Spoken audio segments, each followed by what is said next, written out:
This is Matt at Engadget, and today I have two of the Samsung's new flagship, the Galaxy S3.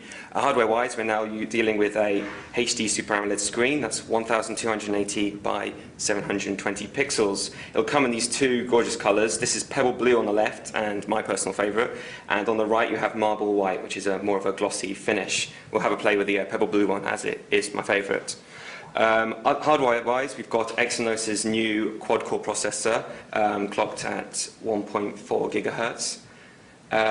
If you take a tour, you can see that Android 4.0 on the new phone is actually a little bit different to how we saw it on the predecessor, the Galaxy S2. You now have a settings shortcut in this menu, and generally there's a few minor additions like a 5-app string on the bottom. We'll get into this a bit better on a dedicated software video. Taking a tour of the rest of the hardware, the phone is now very thin. Compared to the S2, there's now no chin whatsoever.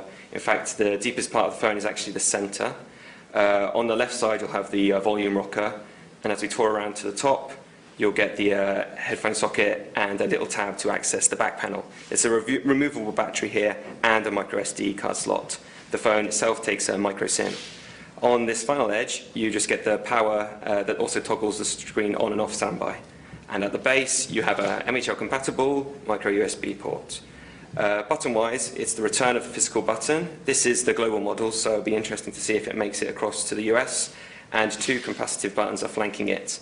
They actually all but disappear when you turn them off. It's a very nice little touch. But it's exactly like the Galaxy S2 with a menu button and a back button. If we whiz around, you can really see that Exynos processor really does its job well.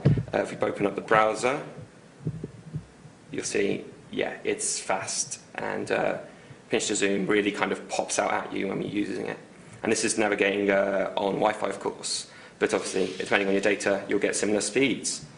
Camera-wise, we've got a 1.9 megapixel camera on the front that's capable of 720p video recording for some very sharp video chats and glossy pictures of yourself. On the back, the primary camera matches a lot of Samsung's recent models with another 8 megapixel sensor capable of a full HD video. The software, which is where Samsung's really concentrated, is now been updated and strengthened a lot. So while it's the same sensor, we should be able to do a little bit more with it. On the left, you'll find the flash, and on the right, the speaker grill. So that's just a mono stereo speaker there. And the whole of the backing is covered in this new glossy plastic. The pebble finish has this kind of this very nice shimmer to it. And if we take the back off, fingers crossed, you're able to see it has a very nice 2100 milliamp battery with access there for a micro SD card and the micro SIM. The phones themselves will actually come with at least 16 gigabytes of flash, up to a pretty intense 64 gigabyte option that's also set to come out. So this has been Matt Engadget with the Galaxy S3. Check the site for our full preview.